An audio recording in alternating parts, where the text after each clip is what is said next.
Mabilis lang to. Pure business. Walang emotion. Bulong ng lalaki. Dahan-dahan lang. Masakit. Tugon ng dalaga. Graduation night habang suot niya ang toga. Ibinenta niya ang sarili. Para saan? Para sa kapatid na nasa bingit ng kamatayan. Ambisyosa. Bulong nila. Kapit sa patalim. Lait ng mundo. Hindi nila alam bawat halik ay bayad ng dugo at luha. Pagpasok niya sa opisina bilang sekretarya, doon niya nakita ang lalaking gumalaw sa kanya. Ang boss. Bago ka pa lang sa channel neto, ibang kwento ni Ate Jane, istorya mo, ikwento ko. Huwag kalimutang pindutin ang notification bell at subscribe button.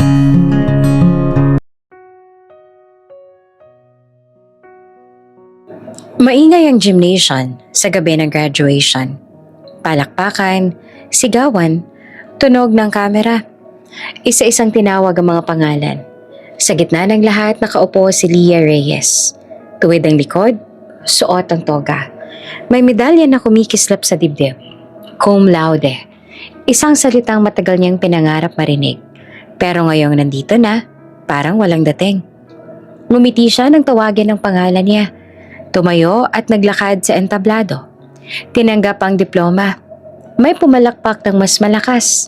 Ang nanay niya, si Alma. Napilit ang saya kahit namumugto ang mga mata. Sa isip ni Leah, dapat masaya siya. Dapat puno ang dibdib ng tagumpay. Pero may kurot na hindi mawala. Sa ospital, ilang kilometro lang ang layo, nakahiga ang bunso niyang kapatid na si Drew. Habang bumababa siya ng entablado, umaalingaw-ngaw sa isip niya ang boses ng doktor kaninang umaga. Kailangan po ng down payment ngayon din. Kung wala, hindi namin maipapangako ang schedule ng operasyon. Walang sigaw ang boses, walang galit. Pero iyon ang mas masakit. Dahil doon niya naramdaman kung gaanong kabigat ang salitang wala. Pagkatapos ng seremonya, nagsisiksika ng mga estudyante sa labas. May mga bulaklak, may yakap, may selfie. Si Leah tahimik na lumapit sa nanay niya. Anak, bungad ni Alma pilit na masigla. Ang galing mo. Proud na proud ako. Ngumiti naman si Leah, pero hindi umabot sa mata. Ma, kamusta si Drew? Saglit na natigilan ng nanay niya. Stable pa rin pero Leah, tumawag ulit ang ospital. Hinihingi na nila ang down payment. Kung hindi raw ngayon, hindi niya na pinatapos. Tumango na lang si Leah. Sanay na siyang hindi tapusin ang mga pangungusap na may salitang pera sa dulo. Sa gilid ng gym, may isang kaklase na lumapit. May hawak na bouquet. Uy, congrats! Cum laude? Treat mo kami ah? Tumawa si Leah. Isang maikling tawa na parang reflex. Soon, sabi niya kahit alam niyang hindi mangyayari yon. Pag-uwi nila, hindi na siya nagbihis. Umupo siya sa gilid ng kama, suot pa rin ang toga. Nakapatong sa mesa ang cellphone niya. May isang mensaheng paulit-ulit niyang binubuksan. Paulit-ulit ding isinasara. May kakilala akong pwedeng tumulong. Discreet. Isang gabi lang. Malaki ang bayad. Galing iyon sa dating kakilala ng nanay niya. Isang contact na minsang nag-alok ng racket noong nagkasakit si Drew. Noon, tinanggihan niya. Ngayon, iba na ang sitwasyon. Tumingin siya sa salamin. Kita niya ang sarili. Maayos ang buhok, malinaw ang mata. May medalya sa dibdib. Ito ba ang itsura ng isang ambisyosa? Naisip niya. O ito ba ang itsura ng isang ate na desperado? Pumasok ang nanay niya sa kwarto. Bitbit ang isang sobre ng mga resibo. Leah, may tumawag ulit. Hindi na siya nagtanong kung sino. Tumayo siya, marahang hinubad ang medalya at inalapag sa mesa. Katabi ng cellphone, parang biglang bumigat ang hangin. Ma, sabi niya ng dahan-dahan. Kung may paraan, kahit mahirap, gagawin ko. Napatingin si Alma sa kanya at naguluhan. Anak, anong ibig mong sabihin? Hindi siya sumagot. Kinuha niya ang cellphone at nag-type. Pwede na po. Kailangan ko ngayon din. Ilang segundo lang may reply agad. Address sent. May advance payment. Walang pangalan. Walang tanong. Nanginginig ang kamay niya habang binabasa ang address. Isang hotel sa Makati. Kilala. Tahimik. Mahal. Lumunok siya. Ma, lalabas muna ako ha. May aasikasuhin lang. Ngayon ba anak? Gabi na. Babalik rin po ako. Putol niya. Pilit na kalmado ang boses. Para kay Drew. Tahimik ang nanay niya. Walang tanong. Walang tigil. Sa halip, yumakap lang ito sa kanya. Mahigpit at parang may alam. O baka may kutob lang. Mag-iingat ka. Bulong ni Alma. Sa labas, malamig ang hangin. Sumakay si Dia ng taxi. Nakatitig sa ilaw ng kalsada.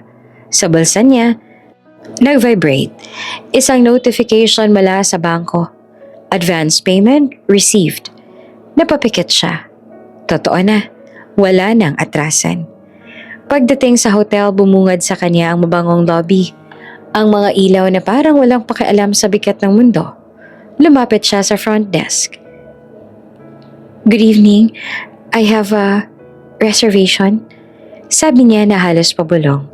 Tumingin naman ang receptionist sa screen. Yes, miss, room 2317. Enjoy your stay. Enjoy. Gusto niyang tumawa. Gusto niyang umiyak. Sa halip ay tumangulang siya at tinanggap ang keycard. Sa elevator, mag-isa siya. Nakatingin sa sarili sa salamin. Nakasuot pa rin ng simpleng dress. May bakas ang graduation sa ayos niya. Hinawakan niya ang toga na nakatiklop sa bag. Ito ba ang kapalit ng pangarap ko? Tanong niya sa sarili. Walang sumagot. Pagbukas ng elevator sa 23rd floor, tahimik ang hallway. Ang bawat takbang niya ay parang mas mabigat kesa sa una. Huminto siya sa harap ng pinto. 2317. Kinuha niya ang sobre na iniabot ng hotel staff kanina. Makapal, mabigat, pera. Nanginginig ang kamay niya habang dinidikit ang keycard. Huminga siya ng malalim. Sa likod ng pinto, hindi niya alam ang naghihintay. Ang alam lang niya, sa gabing ito, may kapalit ang lahat. At handa na siyang magbayad. Huminto si Lia sa harap ng pintuan ng hotel suite. Nanginginig ang kamay. Hawak ang sobre ng advance payment. Isang hakbang na lang at magbabago na ang lahat. Tahimik ang loob ng suite. Ibang klase ang katahimikan. Yung parang sinisip-sip ang tunog ng paghinga. Dim ang ilaw. Sapat lang para makita ang hugis sa mga muebles at ang makintab na salamin sa dingding. Nakatayo si Lia malapit sa pinto. Hawak ang strap ng bag niya. Parang huling sandalan. Hindi pa rin humuhupa ang panginginig ng kamay niya. Naroon ang lalaki. Nakatalikod sa kanya. Matangkad. Diretso ang tindig. May suot na dark jacket at ayon sa napag-usapan, may mask na bahagyang tumatakip sa mukha. Hindi pang party, hindi rin pang ospital. Simple, pero sapat para itago ang pagkakakilanlan. Discreet, sabi ng mensahe. Umupo ka, sabi ng lalaki sa mababang boses. Hindi malakas, hindi rin malambing. Diretso lang. Lumunok si Lia at umupo sa gilid ng kama. Ramdam niya ang lamig ng mga daliri niya kahit mainit ang kwarto. Sa isip niya, inuulit-ulit ang dahilan kung bakit siya naroon. Para kay Drew. Para kay Drew. Parang dasal na walang reliyon. Alam mo ang usapan, dagdag ng lalaki, nakaharap pa rin sa bintana. Mabilis lang. Pure business. Walang emotion. Tumango si Lia kahit hindi sigurado kung nakikita siya. Oo. Sagot niya na nanginginig ang boses. Alam ko. Humarap sa kanya ang lalaki. Sa ilaw, hindi niya makita ng buong muka. Mga mata lang. Madilim, walang mababasa. Walang ngiti. Walang pagkutya. Mas lalo siyang kinabahan. Mas madali sanang tiisin kung bastos, kung mayabang. Pero hindi. Lumapit ang lalaki at huminto sa harap niya. Kung ayaw mo pa, pwede ka pang umatras. Sabi niya na walang pagbabanta, walang pamimilit. Saglit na pumikit si Lia. Umatras. Naisip niya ang bunso niyang kapatid sa kama ng ospital. Ang mga tubo, ang mga mata niyang pilit na matapang. Hindi, mahina niyang sabi. Ayos lang. Tumango ang lalaki. Parang may desisyon na ang binitawan. Sabihin mo kung masakit. Hindi kita sasaktan ng sadya. Hindi niya alam kung anong mararamdaman sa pangungusap na yon. Parang may kaunting respeto, pero hindi nito binura ang bigat ng sitwasyon. Nang magsimula ang gabing yon, tahimik silang pareho. Walang halakak, walang usapan. May mga sandaling awkward, may sandaling masakit. Napapikit si Lia, napakagat sa labi. Dahan-dahan lang. Nakiusap siya minsan, hindi mapigilan. Masakit. Tumigil ang lalaki sandali. Sabihin mo lang, sagot niya. At ginawa niya, kontrolado. Parang ayaw ring magtagal sa eksenang yon. Sa pagitan ng katahimikan, naramdaman ni Lia na hindi siya tinatrato na parang bagay. Hindi rin parang minamahal. Parang kasunduan lang.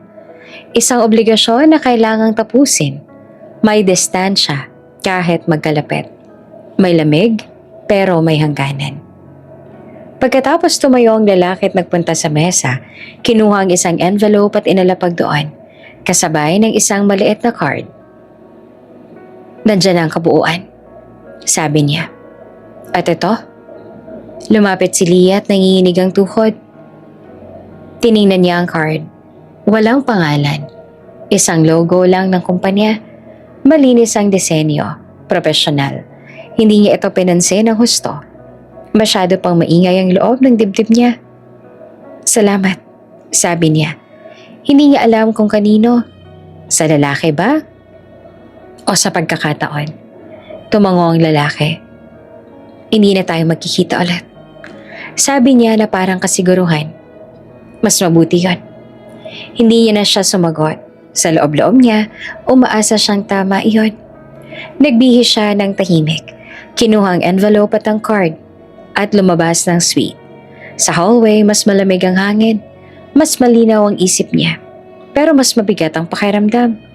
Sa elevator, sumandal siya sa dingding. Hawak ang bag na parang may lamang bato. Pagbukas ng elevator sa lobby, may pumasok na 2 tao. Napatingin siya sa salamin. Sa likod niya naroon ang lalaki. Nakatayo sa sulok, nakayuko ng bahagya. Sa biglang galaw, hindi niya alam kung aksidente o hindi. Napaluwag ang strap ng mask.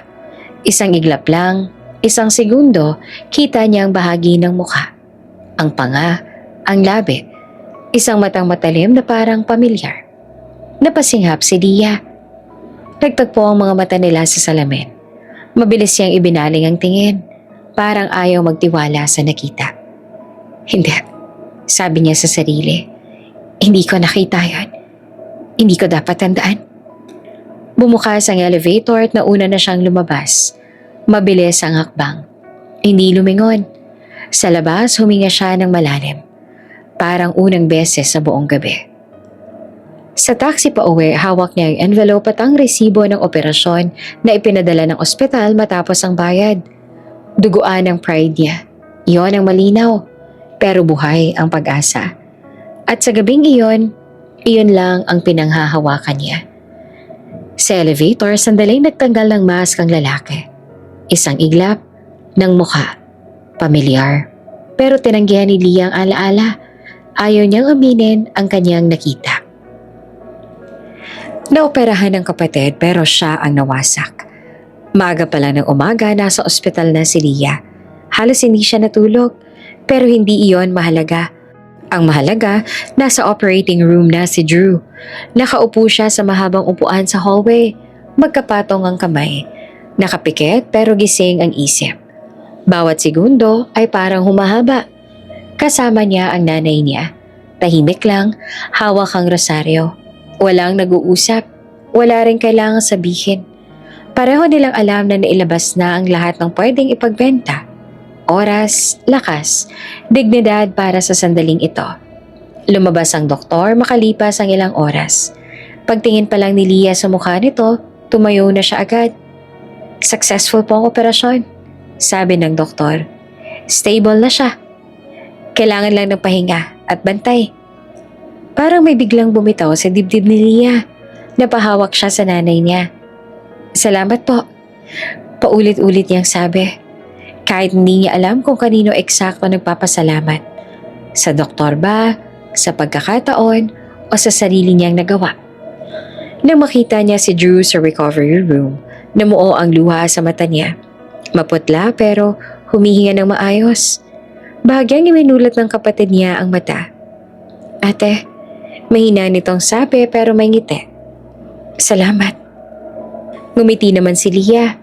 Buong lakas na pinilit. Huwag kang magsalita. Magpahinga ka lang. Tumango si Drew tsaka muling pumikit. Hindi niya alam at sana hindi niya na malaman kung magkano ang naging kapalit ng sandaling iyon. Sa harap ng kama ng kapatid, matatag si Leah. Maayos ang boses, maayos ang postura. Pero nang pumasok siya sa banyo ng ospital at maisara ang pinto, doon na siya bumigay. Sumandal siya sa pader. Dahan-dahan na upo sa sahig. Isang kamay ang nakatakip sa bibig niya para pigilan ang hikbi. Nanginginig ang balikat niya habang tahimik na umiiyak.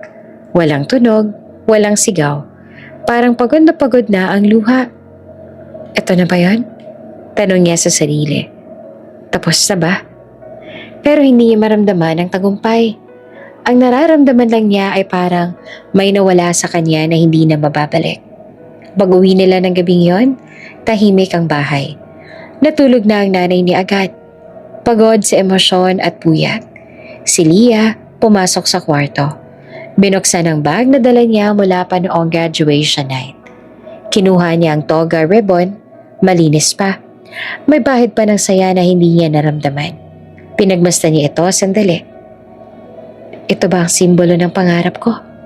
Mahina siyang napatawa. Isang tawang walang saya. Sa dulo, hindi niya ito sinunog. Hindi niya rin tinapon. Tinupi niya ito na maayos at inilagay sa ilalim ng drawer, kasama ng card na may logo. Parang inililibing ang isang alaala. Hindi patay, pero ayaw niyang buhayin. Kinabukasan, nagsimula siyang mag-apply ng trabaho. Hindi pwedeng tumigil. May hospital bills, may gamot, may buhay na kailangang ipagpatuloy. Isa sa mga inaplayan niya ay isang malaking kumpanya sa Makati. Posisyon, Executive Secretary. Maganda ang sahod, may benefits, at hindi niya masyadong tinignan ng detalye. Ang tinignan lang niya ay kung sapat ba para sa pamilya. Tinawagan siya makalipas ang ilang araw para sa interview. Sa araw ng interview, maayos ang suot niya. Simple, profesional. Habang papasok siya sa lobby ng gusali, bigla siyang napatigil. Sa harap niya ay nakapaskil ang malaking logo ng kumpanya. Parehong-pareho ng logo sa card na iniwan sa mesa nung gabing yon. Nanlamig ang buong katawan niya. Parang may humigpit sa dibdib niya. Parang bumalik ang hangin ng hotel suite. Ang katahimikan, ang ilaw, ang boses. Hindi pwede. Bulong ng isip niya. Pero nandun na siya at kailangan niya ang trabahong yon. Huminga siya ng malalim at naglakad papasok. Sa lobby naman ng kumpanya, nakatitig si Leah sa logo. Kapareho ng nasa card mula sa gabing pilit niyang inilibing. Biglang bumalik ang lahat. Nanlamig siya, pero pumasok pa rin. Tahimik ang opisina sa umagang yon. Maaga pa pero ramdam na ni Leah ang bigat ng gusali. Malinis, malamig, parang walang puwang para sa pagkakamali. Nakaupo siya sa waiting area ng HR, hawak ang folder ng dokumento niya. Paulit-ulit niyang sinasabi sa sarili na trabaho lang ito. Wala siyang karapatang mag-isip ng kung ano-ano. Tinawag ang pangalan niya. Miss Leah Reyes? Tumayo siya agad. Yes? Congratulations! You passed the final interview. Sabi ng HR manager. You'll be assigned as an executive secretary to the president and CEO. May kaunting ngiti sa labi ng babae. Parang normal na balita lang iyon. Para kay Leah, parang may bumagsak na mabigat sa dibdib niya. Sir Adrian Valle, dagdag ng HR, sabay tingin sa file. You'll be reporting directly to him. Hindi gumalaw si Leah. Adrian. Ang pangalan ay parang tumama sa kanya kahit hindi pa niya alam kung bakit. Pilit siyang ngumiti. Thank you, sabi niya, kahit parang hindi sa kanya nanggagaling ang boses. Inihatid siya ng isang staff sa executive floor. Tahimik ang elevator. Habang umaakyat, ramdam niya ang panginginig ng tuhod niya. Kalma, hindi pa sigurado. Hindi lahat ng mayaman iisa ang mukha. Pilit niyang kinukumbinse ang sarili. Pagdating sa floor, bumungad ang mahabang hallway na may salamin sa magkabilang gilid. Itinuro ng staff ang pintuan sa dulo. That's the CEO's office. He's waiting. Waiting. Napalunok si Leah. Tumigil ang staff sa tapat ng pintuan at kumatok. Sir, your new secretary is here. Send her in. Sagot ng boses sa loob. Isang segundo, dalawa, hinawakan ni Leah ang hawakan ng pinto at marahang binuksan. Sa sandaling iyon, huminto ang mundo. Nakatayo sa loob ng opisina ang lalaki. Nakasuit, maayos at walang mask. Parehong mata, parehong tindig, parehong presensya na minsang kinatakutan at kinapitan niya sa isang gabi na pilit niyang kinalimutan. Si Adrian Valle. Nagkatinginan sila. Walang nagsalita. Parang may humigop ng hangin sa pagitan nila. Kita ni Leah ang bahagyang pag-igting ng panga ni Adrian. Ang mabilis sa paggalaw ng mata niya. Isang iglap ng pagkilala na agad tinabunan ng lamig.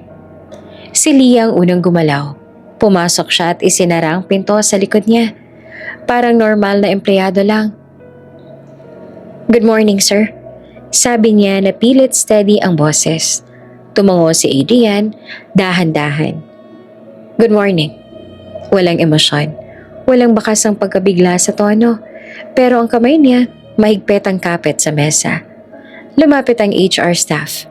Sir, this is Miss Thea Reyes. She'll be your executive secretary starting today. Welcome to the company. Sabi ni Adrian na malamig, diretso. Parang binibigkas lang isang linya na matagal na ang sinanay. Parang may tumusok naman sa dibdib ni Leah. Welcome. Isang salitang dapat ay may saya.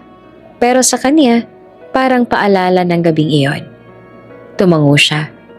Thank you, sir. Umalis ang HR staff. Iniwan silang dalawa sa loob ng opisina.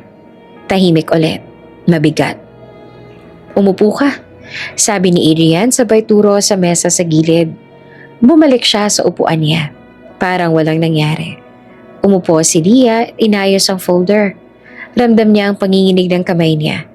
Pero hindi niya hinayaang makita. Professional. Ulit-ulit niyang sabi sa sarili, trabaho lang. Nagbigay si Adrian ng mabilis na orientation. Schedule, emails, meetings. Diretso ang boses na parang robot. Hindi siya tumingin kay Leah ng matagal. Kapag nagtatama ang tingin nila, agad siyang bumabaling.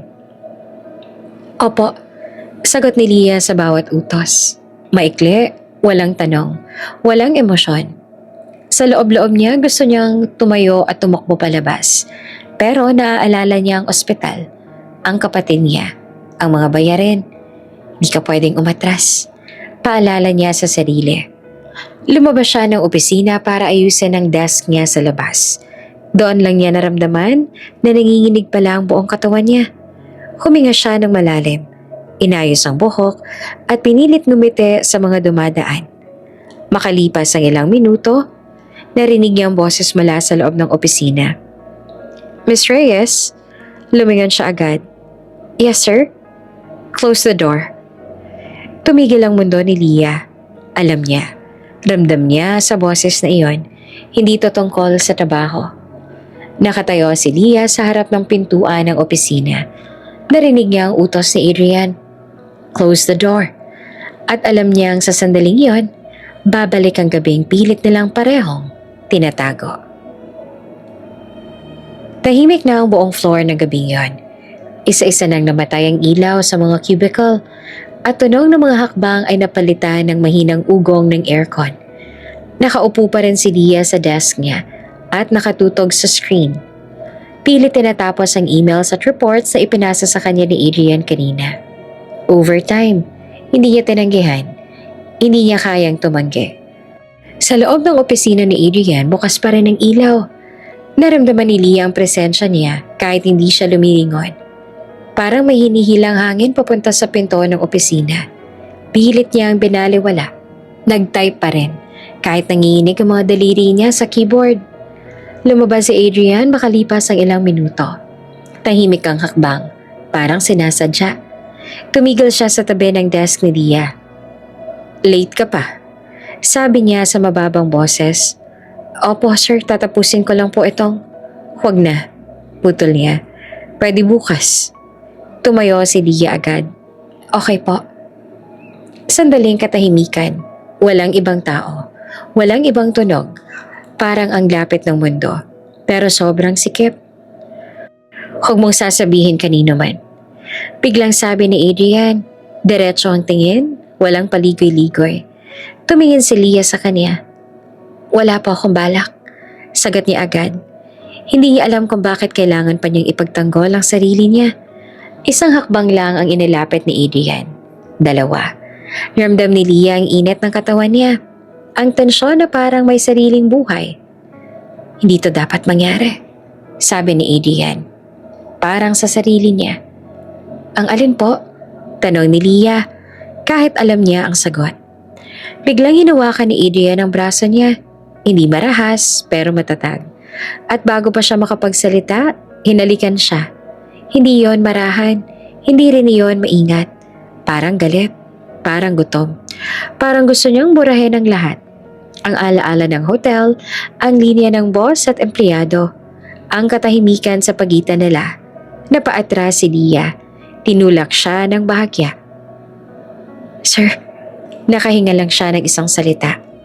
Pero hindi tumigil si Adrian.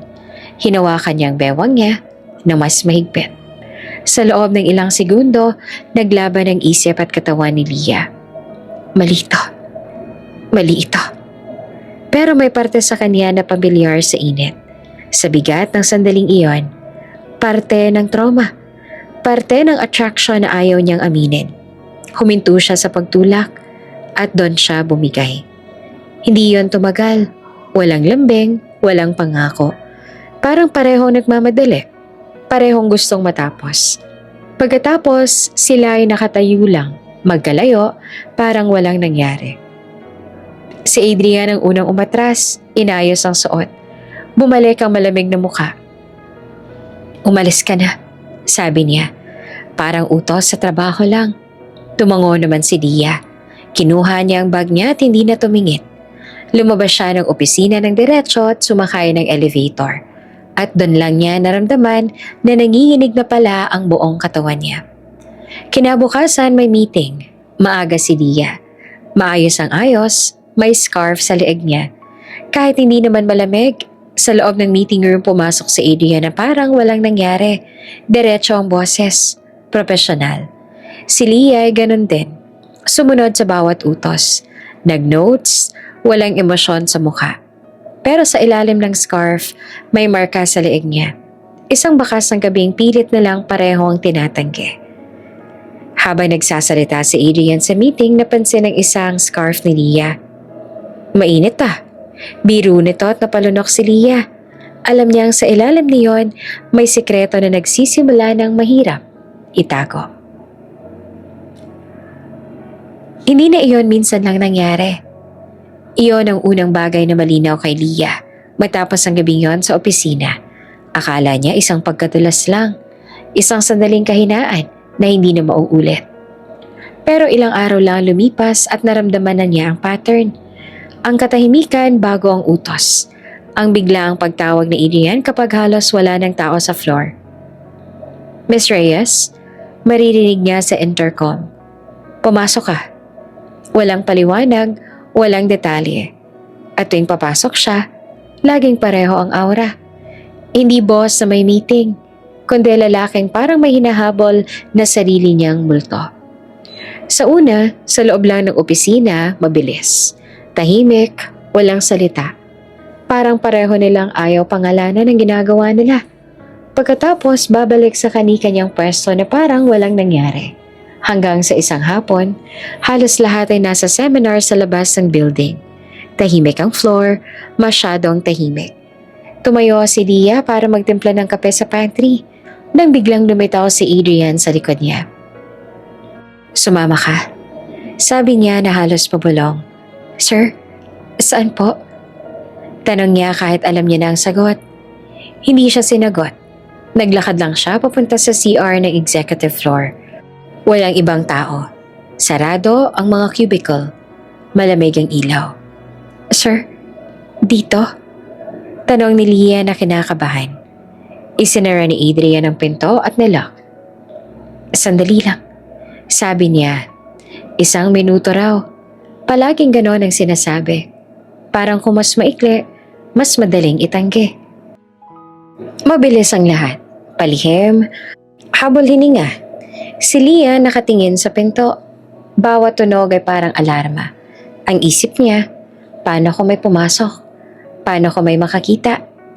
Pero sa kabila ng takot, may kakaibang lungkot na bumabalot sa kanya. Dahil sa mga sandaling iyon, ramdam niyang siya lang ang nandoon para kay Adrian. Wala siyang naririnig na tawag sa phone. Walang meeting. Walang mundo sa labas ang maliit na espasyong iyon. Pagkatapos ayusin ni Adrian ang suot niya, babalik ang malamig na mukha. "Bumalik ka na sa desk mo," sabi niya na parang normal lang. 1 beses, hindi na napigilan ni Lia ang tanong. "Sir, bakit ako?" Saglit na tumigil si Adrian, nakatalikod. "Huwag ka magtanong ng ganyan," sagot niya. Walang paliwanag, walang kasunod. Doon nagsimula ang guilt. Tuwing gabi kapag mag-isa na si Lia sa kwarto, tinatanong niya ang sarili niya kung bakit siya pumapayag. Alam niyang mali. Alam niyang siya ang talo sa sitwasyong yun. Pero bakit? Sa kabila ng lahat, hinahanap-hanap niya ang sandaling iyon. Kahit sandali lang na parang may halaga siya sa buhay ng isang taong malamig sa lahat. Isang hapon, habang nasa CR ulit sila, masyadong naging tahimik ang labas. Biglang may kumatok sa pinto. "Hello? May tao ba?" Boses iyon ng isang empleyado. Nanlaki ang mata ni Lia. Napahawak siya sa braso ni Adrian. Huminto ang mundo.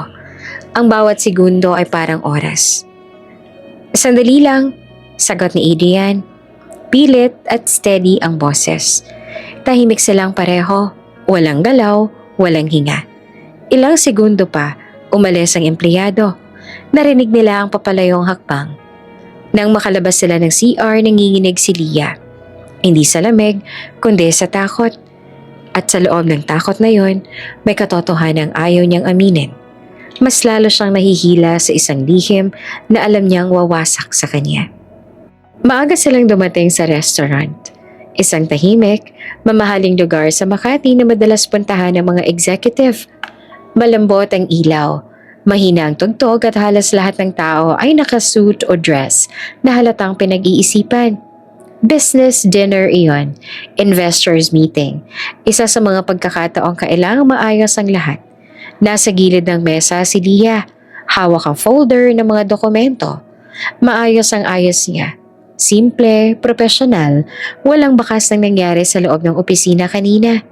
Si Adrian nakaupo sa tapat. Diretso ang postura, malamig ang mukha, at parang wala silang pinagsaluhan na lihim. "Wala pa raw, Mr. Collins," sabi ng waiter matapos magtanong. "Give it 10 minutes. Tumango si Adrian. "Thank you." Tahimik ulit ang mesa. Si Lia nakatingin sa papel, pero hindi niya na binabasa ang laman. Ramdam niya ang presensya ni Adrian. Hindi sa tingin, kundi sa hangin sa pagitan nila. Parang may hinihila na naman. "Miss Reyes," biglang sabi ni Adrian. Mababa ang boses. "May dokumento ka bang dala para sa valuation?" "Opo," sagot ni Lia agad. "Nasa folder po." "Dalhin mo sa CR?" sabi niya na walang emosyon sa tono. "May gusto akong i-check." Nanlaki ang mata ni Lia. "CR?" Mabilis siyang lumingon. Parang may ibang nakarinig. Wala. Abala ang lahat. "Sir, Dito na lang po. Mahinang tanong niya. Tumayo si Adrian. Sandali lang, sabi niya. Diretso siyang naglakad palayo. Walang ibang pagpipilian si Lia. Tumayo rin siya at sumunod. Hawak ang folder na parang panangga. Sa bawat takbang papunta ng CR, bumibilis ang tibok ng puso niya. Hindi pwede. Hindi dito. Hindi ngayon. Paulit-ulit sa isip niya. Pagpasok nila sa CR, wala ring tao. Sarado ang mga cubicle. Tahimik, parang pamilyar na ang pakiramdam. Isang katahimikan na hindi niya dapat kinasanayan. Sir, sabi ni Lia agad. Nakatayo sa tabi ng lababo. Stop po. Hindi to. 1 minute. Putol ni Adrian sabay lapit. Walang galit sa boses, walang lambing din. Parang pakiusap na hindi humihingi ng sagot. Hinawakan niya ang kamay ni Lia. Marahan pero matatag. Sandali lang. Ulit niya. Huminga si Lia ng malalim. Gusto niyang umatras. Pero parang nakadikit ang paa niya sa sahig. Ang isip niya, mali. Ang katawan niya, hindi gumagalaw. Mabilis ang lahat. Walang oras para mag-isip. Ang tunog ng pinto sa labas ay parang mas malakas kesa sa loob ng dibdib niya. Sa bawat segundo, iniisip niya kung may papasok, kung may makakakita, kung hanggang saan pa siya papayag. Sir, bulong niya ulit na mas mahina na. May tao. Sandali, sagot ni Adrian. Tapusin lang natin. Hindi niya alam kung alin ang mas masakit. Ang takot na mahuli o ang katotohanan sa sandaling iyon, parang siya lang pinili ni Adrian. Walang mundo sa labas. Walang investor. Walang fiancé na hindi pa niya alam. Siya lang. Pagkatapos sumatya si Adrian agad, inayos ang suot, bumalik ang distansya. Okay na, sabi niya na parang may tinapos lang na checklist. Si Lia naman ay nakatayo pa rin, hawak ang folder, nanginginig ang kamay niya. Lumapit siya sa salamin at tiningnan ang sarili. Maputla, namumula ang mata, pilit hinahabol ang hininga. Hindi niya na kayang tumingin ng matagal. Lumabas sila ng CR na parang normal lang. Bumalik sa mesa. Umupo, kinuha ni Lia ang papel. Inayos ang folder. Wala siyang sinabi. Wala ring sinabi si Adrian. Ilang minuto lang dumating ang investor, kasama ang isang eleganteng babae. Matangkad, maayos ang ayos. May presensyang hindi mapapansin. Adrian, sabi ng babae, may ngiting pamilyar. Sorry, traffic. Tumayo si Adrian agad. It's okay, sagot niya. Please, have a seat. Napatingin si Lia sa kanya. Sa paraan ng pagngiti ng babae, sa kumpiyansa ng kilos. Halatang kilala niya si Adrian ng sobra. At sa sandaling iyon, may kung anong bumigat sa dibdib ni Lia na hindi niya pa kayang pangalanan. Habang nagsisimula ang meeting, hindi maalis ang tingin ni Lia sa eleganteng babaeng katabi ni Adrian. Kilala niya ang lalaking yon at mukhang hindi lang siyang babae sa buhay niya. Sa sasakyan pagkatapos. Tahimik ang parking area ng restaurant ng gabing yon. Isa-isang umalis ang mga sasakyan. May ilan pang nagbibiruan. May ilang driver na nagbubukas ng pinto para sa amo nila. Si Lia, hawak ang folder, tahimik na sumunod kay Adrian palabas. Hindi siya nagsalita. Wala rin siyang lakas para magkunwari pang normal. Nakatayo siya sa gilid ng kotse ni Adrian.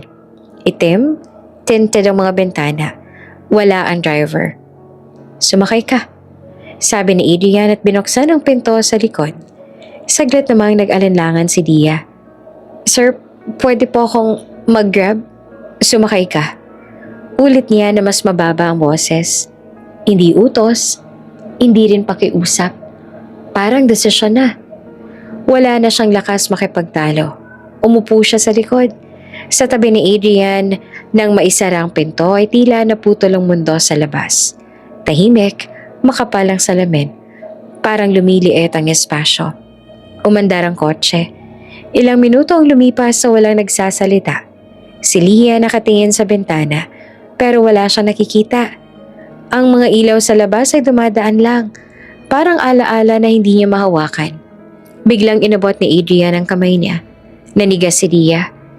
"Sir," mahina niyang sabi pero hindi niya inalis ang kamay niya. Mainit ang palad ni Adrian. Matatag ang kapit. Parang ayaw pakawalan. "Bakit mo ko ginagawa?" Biglang tanong ni Lia. Lumabas ang tanong bago pa niya mapigilan ang sarili. "Bakit ako?" Tahimik si Adrian. Ilang segundo. Ilang bloke ng kalsada.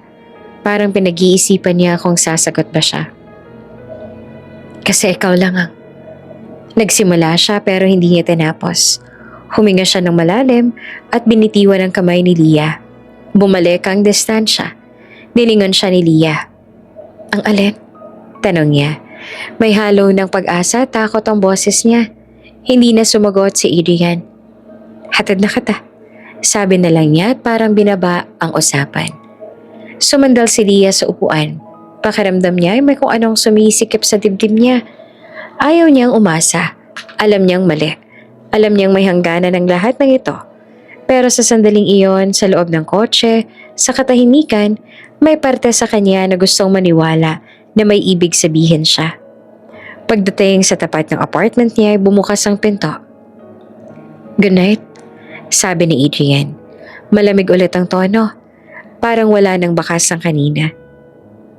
"Good night, sir," sagot naman ni Lia at bumaba agad. Pagpasok niya sa apartment, sakalang bumigay ang katawan niya. Inilapag niya ang bag, umupo sa sofa at ipinikit ang mga mata. Pagod. Iyon ang una niyang naisip. Pagod sa trabaho, pagod sa emosyon, pagod sa sarili. Pumasok siya sa banyo para maghilamos, pero biglang may umangat sa sikmura niya. Napahawak siya sa lababo at nagsuka. 1 beses, 2. Napaupo siya sa sahig. Hingal. Pagod lang siguro. Bulong niya sa sarili. Stress lang. Pero hindi nawala ang kaba. Kinabukasan habang nasa opisina, parang mabigat ang ulo niya. Nahihilo siya. Ayaw niyang kumain. Sa CR, nakatitig siya sa sarili sa salamin. Sinusubukang hanapin ang paliwanag. "Huwag kang mag-isip ng kung ano-ano," sabi niya sa sarili. Hindi pwede. Pero nang pauwi na siya, huminto siya sa butika sa kanto. Matagal siyang nakatayo sa harap ng shelf. Nakatitig sa mga kahon na alam niyang babago sa buhay niya. Kumuha siya ng isa. Sa counter, nanginginig ang kamay niya habang nagbabayad. Pag uwi niya, inilapag niya ang kahon sa mesa at napaupo sa kama. Tinitigan niya ang pregnancy test. Parang mas mabigat pa iyon kaysa sa sobre ng pera noon. Hindi pa. Hindi pwede. Hindi ngayon. Paulit-ulit sa isip niya. Pero alam niyang kailangan niyang malaman. Hawak ni Lia ang pregnancy test sa loob ng banyo. Nanginginig ang kamay niya habang humihinga ng malalim. Isang sagot lang ang pagitan ng takot at ng katotohanang hindi niya na kayang takasan. 2 linya. Tahimik ang banyo, masyadong tahimik. Nakatayo si Lia sa harap ng lababo. Hawak ang pregnancy test na parang babasagin. Nanginginig ang kamay niya. Hindi dahil sa lamig kundi dahil sa kaba. Ilang segundo nang lumipas. Pero pakiramdam niya ay oras na. Huminga siya ng malalim at tumingin. 2 linya. Hindi niya namalaya na napaupo na pala siya sa sahig. Nakahawak ang isang kamay sa bibig. Ang isa ay mahigpit pa ring hawak ang test. 2 linya. Walang paliwanag. Walang paligoy-ligoy. Diretso. Hindi. Mahina niyang bulong. Hindi pwede. Pinikit niya ang mga mata niya. Parang kapag pinikit niya, mawawala ang lahat. Pero pagmulat niya, nandoon pa rin ang 2 linya. Totoo, mabigat. Hindi na mababawi. Umiyak siya, hindi malakas, hindi hysterical. Tahimik lang. Parang ubos na ang lakas. Paano? Anong gagawin ko? Anong sasabihin ko? Sunod-sunod ang tanong sa isip niya. Walang sagot. Kinabukasan, pumasok siya sa opisina na parang wala lang. Maayos ang suot, maayos ang ayos. Pero sa loob-loob niya parang may sumisigaw. Tuwing nakikita niya si Adrian, bumibigat ang dibdib niya. Kailangan kong sabihin. Paulit-ulit niyang sabi sa sarili. Kailangan niyang malaman. Pero si Adrian, laging busy. Laging may meeting. Laging may kausap sa phone. Kapag nasa opisina. Malamig, profesional, parang walang puwang para sa kahit anong personal. Isang beses, habang nag-aayos siya ng file sa loob ng opisina ni Adrian, naglakas loob siya. Sir, sabi niya na maingat ang boses.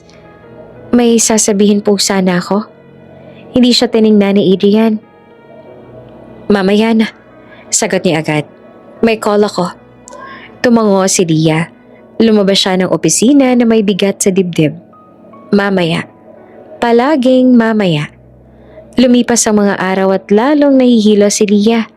Mas madalas siyang masuka. Pinipilit niyang itago. Ngumiti, magtrabaho. Ayaw niyang may makahalata. Isang gabi, late na naman, tahimik ang floor. Si Lia nag-aayos ang schedule ni Adrian nang pumasok ito sa opisina. Pagod ang itsura niya, pero may kung anong lambot sa mata na matagal niya nang hindi nakikita. Sir, sabi ni Lia, parang sa pagkakataong iyon lang siya nagkaroon ng lakas. Kailangan po katang makausap. Tumingin si Adrian sa kanya. Saglit ay parang may gustong sabihin. Pero bago pa siya makapagsalita, tumunog ang phone niya. Napatingin siya sa screen. Wait, sabi niya kay Lia sabay sagot ng tawag. Hello? Tahimik si Lia. Hindi niya sinasadyang marinig, pero malinaw ang boses sa kabilang linya. I'm coming, love, sabi ni Adrian na mababang boses, pero may lambing na hindi niya kailanman narinig para sa kanya. Naniga si Lia. Tumalikod si Adrian at naglakad palayo, patungo sa bintana. Yes, I'll be there, dagdag niya. Parang may ngiti sa boses. Parang may pumutok naman sa loob ng dibdib ni Lia. Love? Sino? Bakit?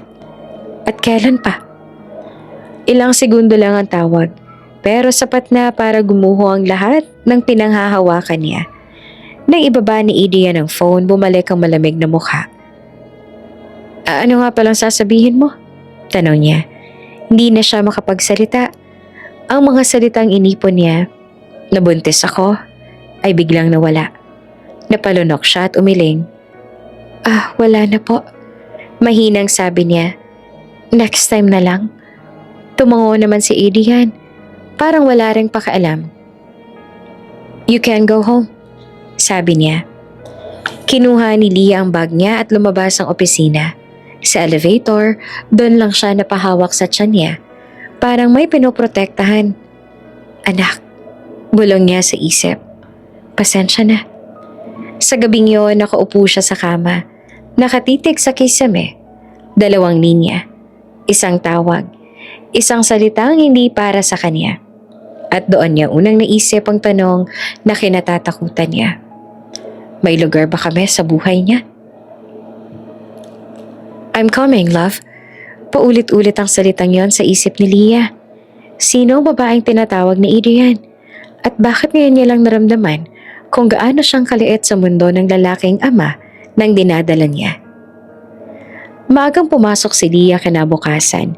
Hindi dahil masipag siya, kundi dahil ayaw niya makasalubong kahit sino habang nag-aayos ng sarili. Gabi-gabi na lang siyang kulang sa tulog. Hindi dahil sa trabaho, kundi dahil sa mga tanong na ayaw tumahimik sa isip niya. Pagdating niya sa desk, tahimik pa ang floor. Inayos niya mga papeles. Binuksan ang email, sinubukang maging normal. Trabaho lang. Paulit-ulit niyang sabi sa sarili. Trabaho lang. Bandang 10:00 ng umaga, biglang nagbagong ihip ng hangin sa opisina. May mga bulungan. May mga ngiting may halong kilig. May mga empleyadong biglang nag-aayos ng buhok. Nagbubulungan sa pantry. Dumating na raw. Bulong ng isa. Talaga? Sagot ng isa pa. Ang ganda raw. Sino? Fiancé ni sir. Nanlamig si Lia. Hindi niya inangat ang ulo. Hindi niya gustong marinig pa.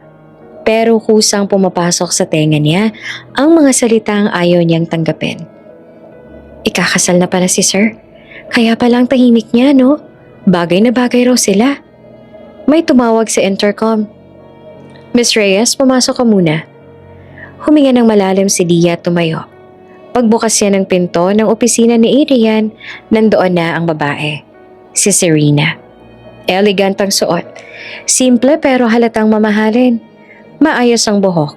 Diretso ang tindig. May presensyang hindi kailangang ipangalandakan.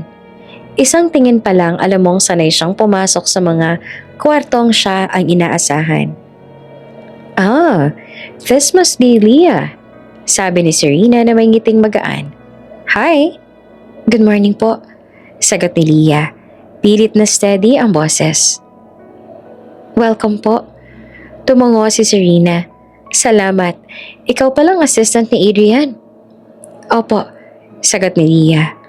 Secretary. Gusto niyang itama, pero hindi niya na ginawa. Napatingin siya kay Adrian. Tahimik ito at may kung anong pilit sa postura. Hindi malamig, pero hindi rin komportable. Serena will be around today, sabi ni Adrian na parang mema lang. She'll sit in for some meetings. Opo, sagot naman ni Leah. Tumalikod siya agad para ayusin ang schedule. Ayaw niyang magtagal sa loob. Sa labas, kumalat na ang balita. May mga empleyadong palihim na sumisilip. May mga nagbubulong-bulong. May mga nagtatangkapang umite kay Leah na parang may alam. Ako palang walang karapatan. Pumasok sa isip niya. Hindi siya nagtanong noon.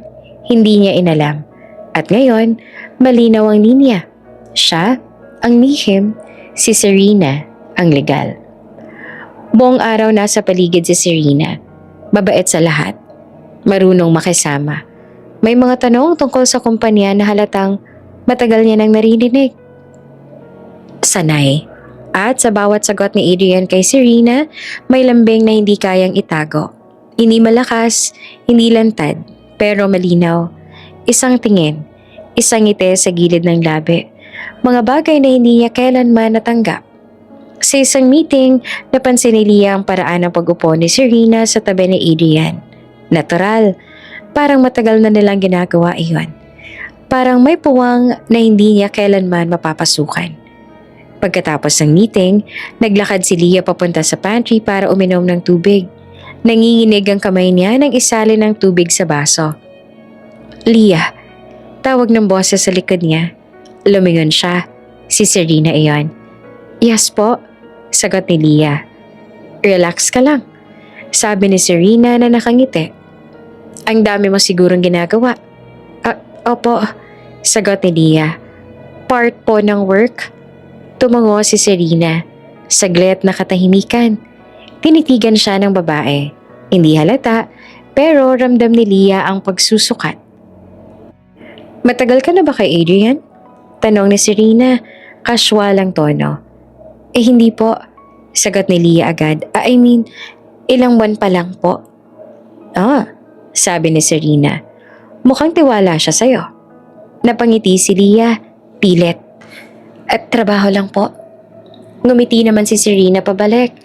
Pero sa mga mata niya, may kung anong matalim. Parang may babala na hindi binibigkas. Pagbalik ni Leah sa desk, dumaan si Adrian. Saglit lang ang tingin pero sapat para maramdaman niya ang tensyon. Hindi siya iniiwasan. Sa halip ay parang mas madalas pa siyang lapitan. Mga utos sa pwedeng i-email. Biglang tanong na pwedeng ipasa sa iba. Mas lalo pang palihim ang lapit. Mas lalo pang masakit. Sa hapon tinawag ulit siya ni Adrian sa opisina.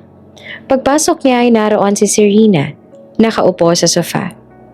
Leah, sabi ni Adrian, pakiprint itong documents. Opo, sagot niya agad.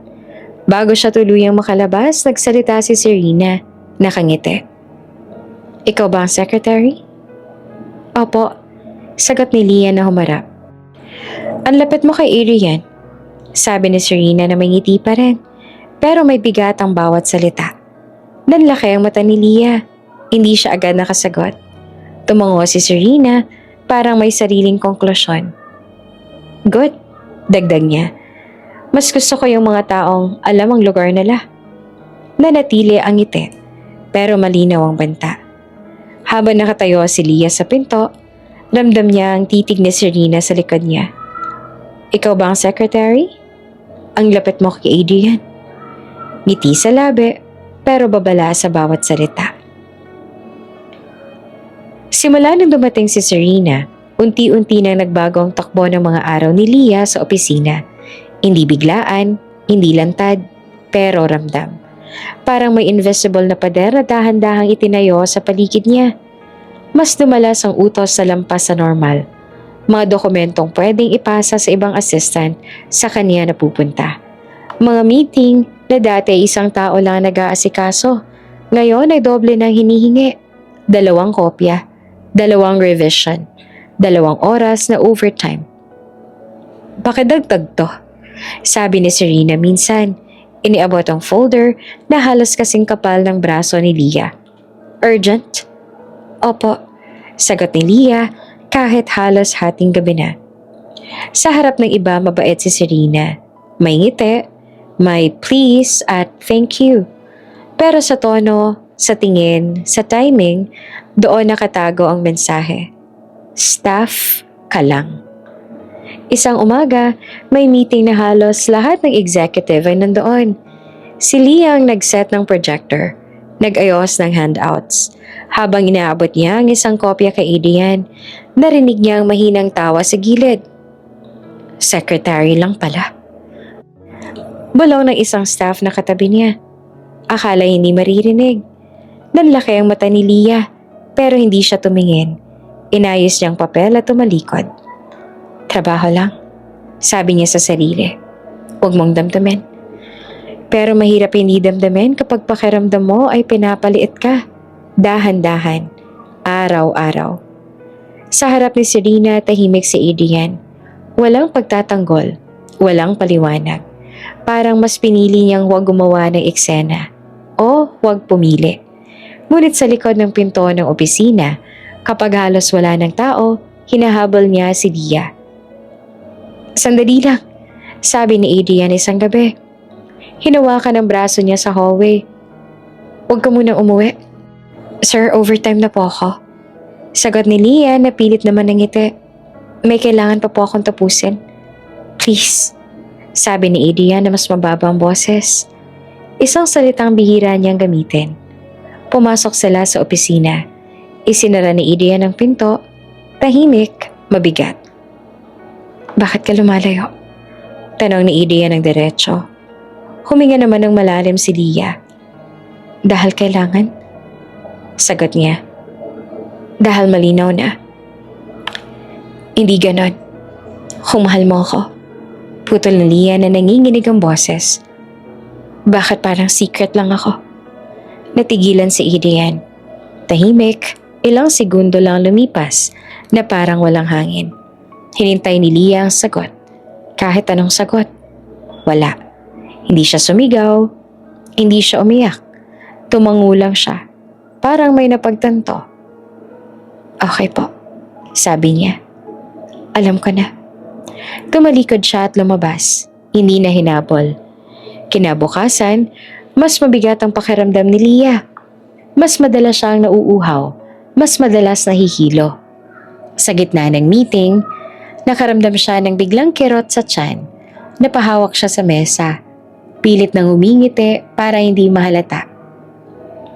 Sa CR, napansin niya ang bahid ng dugo sa tissue. Nanlamig ang buong katawan niya. Hindi na siya nagdalawang isip. Nagpaalam siya sa HR at dumiretso sa clinic. Habang naghihintay, hawak niya ang bag niya na parang lifeline. Anak, kapit ka lang. Bulong niya sa isip. Tinawag siya ng doktor. Maikli lang naging check-up, pero sapat para magdilim ang mundo niya. May spotting ka, sabi ng doktor na seryoso ang muka. Kailangan mong mag-ingat. Bawal ka ma-stress or delikado ang baby. Parang may humampas sa dibdib ni Leah. Tumango siya, hindi makapagsalita. Paglabas niya ng clinic, tumingin siya sa cellphone. May missed call mula kay Adrian. 1 beses, 2, 3. Hindi siya tumawag pabalik. Bawal ka ma-stress or delikado ang baby. Paulit-ulit ang babalang yon sa isip ni Leah habang hawak niya ang tiyan. Sa unang pagkakataon, malinaw ang desisyon na kailangan gawin, kahit masakit. Hindi na natulog si Leah ng gabing yon. Naupo siya sa gilid ng kama, hawak ang ultrasound na bagong kuha mula sa klinik. Maliit na papel ang iyon. Itim at puti, pero parang mas mabigat pa sa lahat ng desisyong ginawa niya sa buong buhay niya. Sa isip niya, paulit-ulit ang boses ng doktor. Bawal ka ma-stress, delikado ang baby. Baby.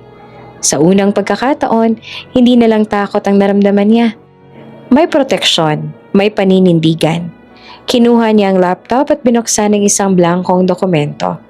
Matagal siya nakatitig sa screen bago nag-type. Resignation letter. Maikli, diretso, walang emosyon, walang paliwanag. Personal reasons. Iyan lang ang nakalagay. Alam niyang kapag nagpaliwanag pa siya, baka umatras siya at ayaw niya nang umatras. Kinabukasan, pumasok siya sa opisina na parang ordinaryong araw. Maayos ang suot, maayos ang ayos ang buhok. Wala makakahalata na iyon na pala ang huli. Inilagay niya ang resignation letter sa sobre at iniabot sa HR. May notice period po ba? Tanong ng HR. Anda po ako mag-render kung kailangan. Sagot naman ni Leah, pero sa loob-loob niya, umaasang hindi na. Lumabas siya ng HR office na parang walang nangyari. Bumalik sa desk niya at sinimulang ayusin ang mga files, schedules, contacts, notes, lahat ng iniwan niya sa loob ng mga buwan na yon. Parang nililinis niya ang bakas ng sarili niya. Bandang hapon tumunog ang phone niya, si Adrian. Tinitigan niya ang screen, 1 beses, 2, 3. Hindi niya sinagot. Binaba niya ang phone at nagpatuloy sa pag-aayos ng mesa. May isang sobre siyang inihanda. Sa loob nito ay ang ultrasound at isang maikling sulat. Hindi mahaba, hindi rin dramatiko. Diretso lang ang katotohanan. Buntis ako, sa'yo ang bata. Balak niyang iwan niyon sa mesa ni Adrian. Balak lang. Nang lumabas siya para ilagay ang sobre, bukas ang pinto ng opisina. Walang tao. Tahimik, pumasok siya. Lumingon siya sa paligid. At dito siya unang natakot. Dito siya unang bumigay. Dito rin siya umasa kahit hindi dapat. Lumapit siya sa mesa ni Adrian at tinalapag ang sobre. Hawak niya ito ng ilang segundo. Parang mabibigat ang mga salitang nasa loob. Sa isip niya, naririnig niya ang boses ni Adrian. Wait, mamaya na. Kinuha niya ulit ang sobre. Hindi niya na iniwan. Hindi pa siya handa. At baka ako rin. Sabi niya sa sarili. O baka alam niya na ang sagot at ayaw niya lang marinig. Huling beses siyang tumingin sa opisina. Walang luha. Parang naubos na. Tumalikod siya at lumabas. Isinara ang pinto ng dahan-dahan. Walang ingay, walang paalam. Kinabukasan, nag-empake siya. Kaunti lang ang gamit. Damit, dokumento, mga resibo. Tinawagan niya ang nanay niya at sinabi ang desisyon. Walang tanong, walang pagtutol. Parang alam na rin ito. Mag-iingat ka anak, sabi ni Alma.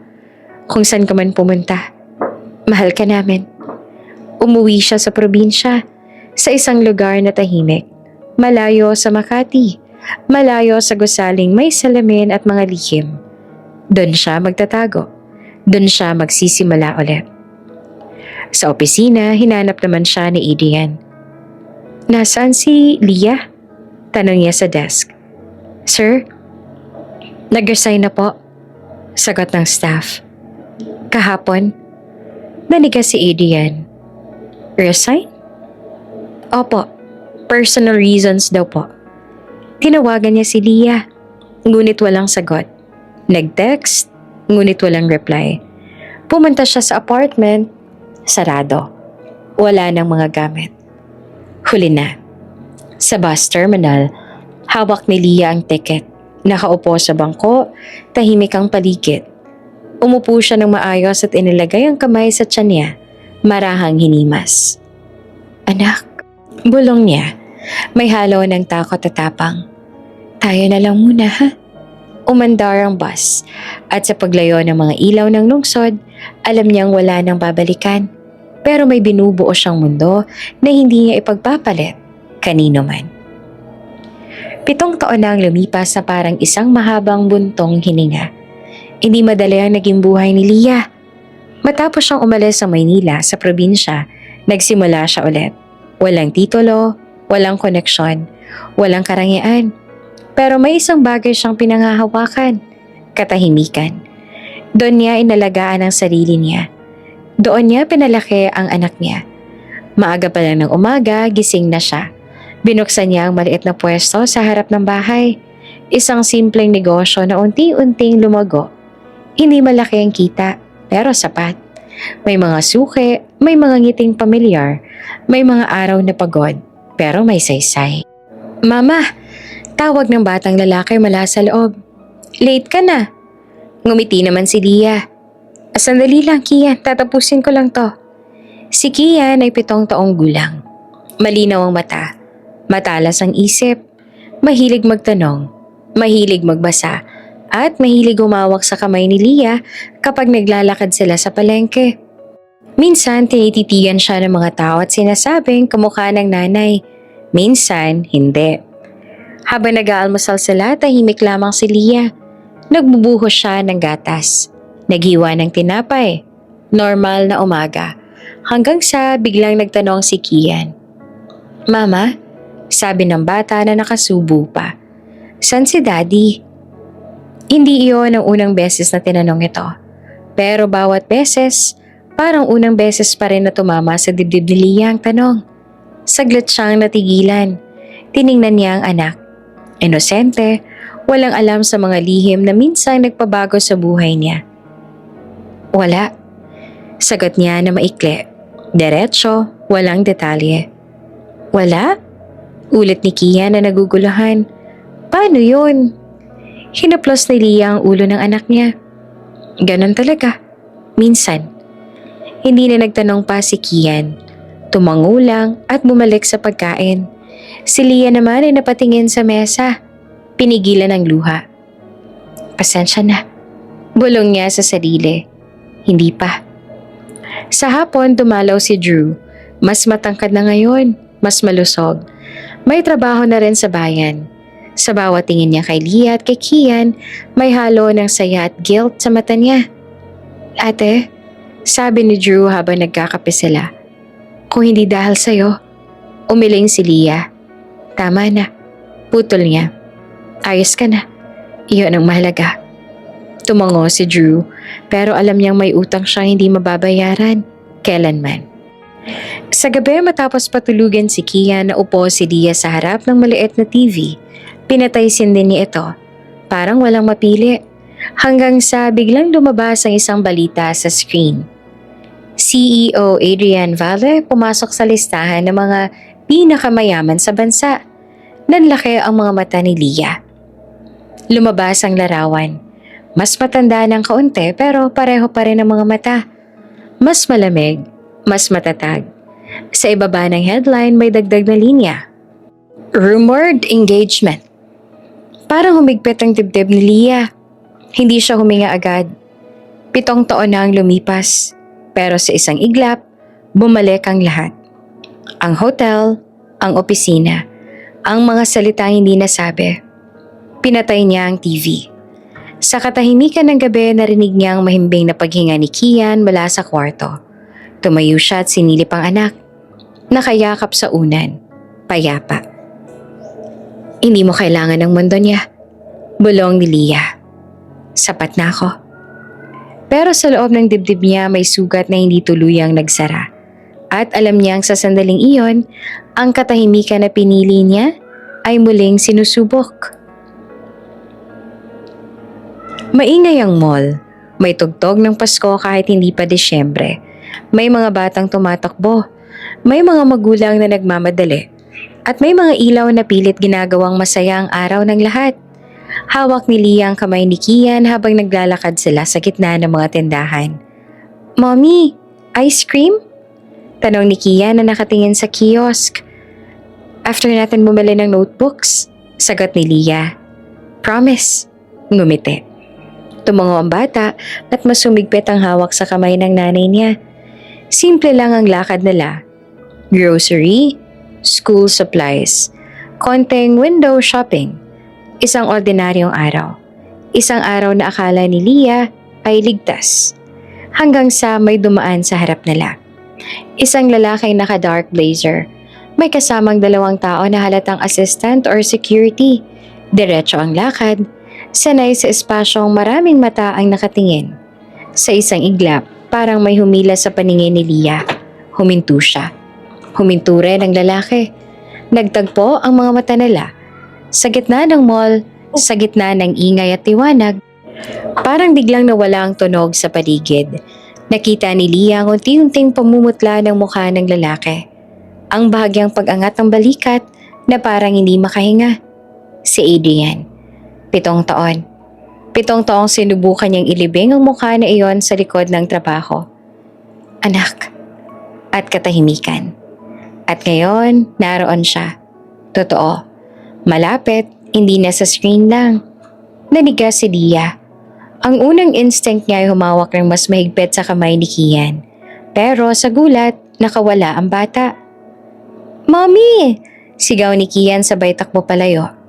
Natuwa sa malaking Christmas display sa gitna ng mall. Kian! Tawag ni Leah na mabilis na humakbang. Hindi niya napansin ang lalaking paparating sa kabilang direksyon. Hanggang sa isang kamay ang biglang humawak sa balikat ng bata. Muntik na. Sabi ng lalaki at marahang hinila si Kian palayo sa paparating na tao. Napatigil si Leah.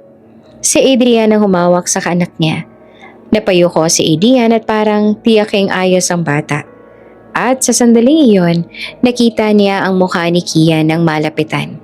Ang hugis ng mata, ang ilong, ang paraan ng pagkunot ng noo kapag naguguluhan. Parang may tumama sa sikmura niya. Okay ka lang? Tanong ni Adrian sa bata. Mababa ang boses. Opo, sagot ni Kian at tumango. Thank you po.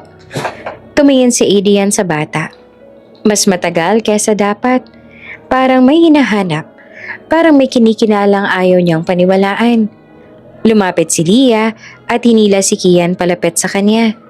Pasensya na po, sabi niya. Pilit na kalmado ang boses. Mabilis kasi ang tumakbo. Nag-angat ng tingin si Adrian. Doon sila muling nagtagpo ng mata. Mas malapit, mas malinaw. Kilala ni Leah ang pagkabigla. Ang mga tanong na gustong sumabog pero pinipigil. Leah, mahina niyang sabi. Parang takot na takot bigkasin ng pangalan. Hindi siya sumagot. Yumuko lang siya at inayos ang bag ni Kian. Huwag ngayon, sabi niya sa sarili. Pero si Adrian, hindi niya napigilan ang sarili. Muli siyang tumingin sa bata. Bakit? Nagsimula siya tapos ay huminto. Lumunok. Bakit parang ako? Nanlaki ang mata ni Leah. 1 segundo. 2. Pinilit niyang ngumiti. Isang ngiting matagal niya nang pinag-aralan para itago ang takot. Kamukha siya ng tatay ko. Mabilis niyang sabi. Marami po talaga nagkakamali. Hindi naman sumagot si Adrian. Ang tingin niya ay napako pa rin kay Kian. Parang may mga peraso ng alaala na biglang nagkabit-kabit. Ang mga mata sa salamin ng elevator. Ang mga sandaling hindi niya tinapos ang mga tanong. Ang 7 taon na parang may butas. Yumuko siya sa bata. Anong pangalan mo, kid? Tanong niya na maingat. Kian, sagot ng bata. Walang alinlangan. Kian Reyes? Parang may humigpit sa dibdib ni Adrian sa apelido. Reyes. Dahan-dahan siyang tumayo, tumingin kay Leah. Naghihintay ng kumpirmasyon na hindi dumarating. Salamat po, sabi ni Leah sabay hawak sa balikat ng anak. Una na po kami. Tumalikod siya at bago pa siya panghinaan ng loob. Hinila niya si Kian palayo. Mabilis ang hakbang. Sa likod niya naramdaman niya ang titig ni Adrian. Mabigat, naguguluhan at puno ng tanong. Mommy? Bulong ni Kian habang naglalakad sila. Kilala mo ba yon? Huminga si Leah ng malalim. Hindi, sagot niya. Kahit may kirot ang salita. Hindi na. Hindi siya lumingon. Hindi siya huminto. Alam niyang kapag ginawa niya, baka bumigay siya. At hindi pa siya handa. Sa gitna ng mall na iwan si Adrian, nakatayo sa tabi ng Christmas display. Hindi niya alam kung bakit nanginginig ang kamay niya. Hindi niya alam kung bakit parang may hinahanap siyang matagal nang nawawala. Ang alam lang niya, may batang tumakbo sa harap niya na hindi niya kayang kalimutan. Hindi na nakatiis si Adrian. Habang papalayo si Leah kasama si Kian sa loob ng mall, may kung anong humihila sa dibdib niya. Isang pakiramdam na hindi niya kayang ipagwalang bahala. 7 taon siyang nabuhay na puno ng kontrol, desisyon at kapangyarihan. Pero sa sandaling iyon, pakiramdam niya ay muli siyang naging lalaking naiwan sa gitna ng katahimikan. May tanong na hindi nasagot. Leah? Tumigil si Leah. Hindi agad lumingon. Hawak niya ng mahigpit ang kamay ni Kian. Parang anumang sandali ay mawawala kapag binitiwan niya. Leah, please.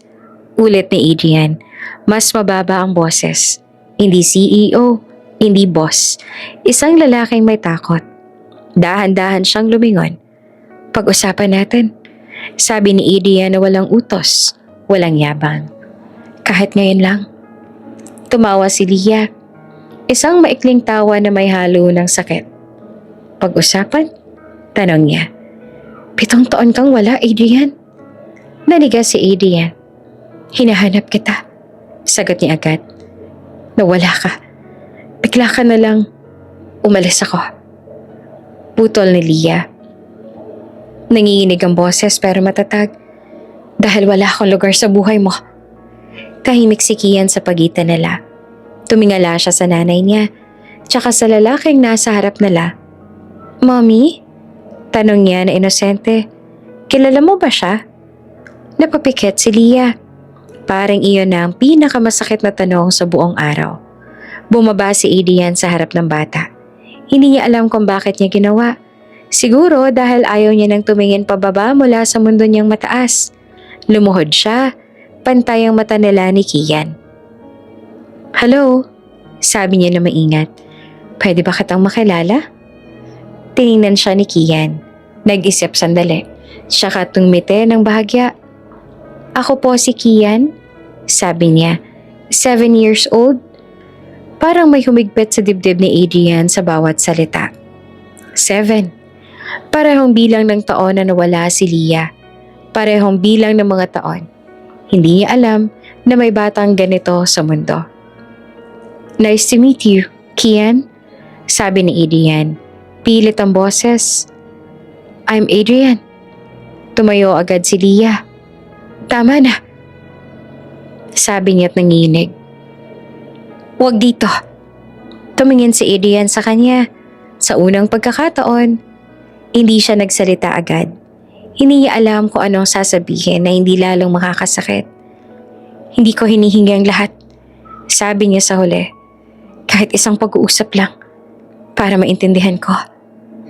Maintindihan? Tanong ni Leah. 7 taon ako nag-isa. 7 taon kong sinagot ang tanong na nasa ng daddy ko. Hindi naman makatingin si Adrian. Hindi ko hinihingi ang awa mo.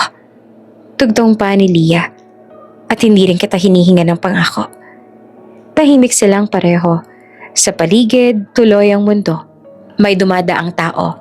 May batang tumatawa. May tugtog ng Pasko na hindi tumutugma sa bigat ng sandali. Kailangan namin umalis, sabi ni Leah sa huli. Marahan. Huli na. Tumango si Adrian. Sige, sabi niya. Pero pwede ba kitang tawagan? Hindi sumagot si Leah. Tumingin siya kay Kian at saka muling tumingin kay Adrian. Kita niya ang kaba, ang pagsisisi, ang pag-asang matagal nang huli.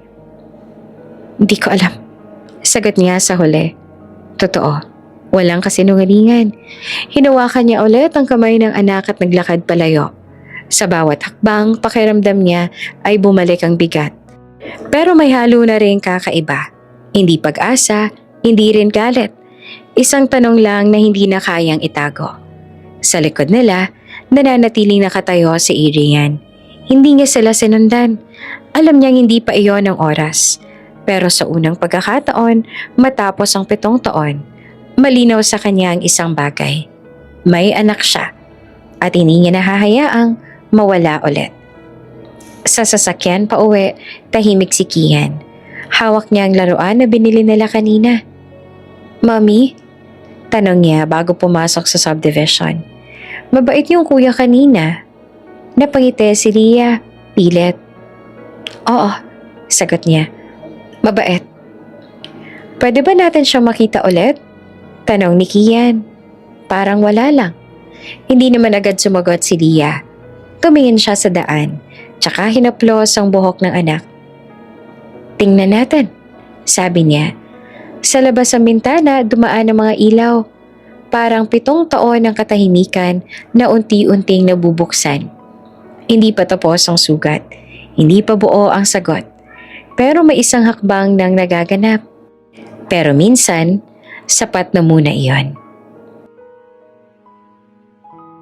Bago ka pa lang sa channel neto, ibang kwento ni Ate Jane, istorya mo, ikwento ko. Huwag kalimutang pindutin ang notification bell at subscribe button.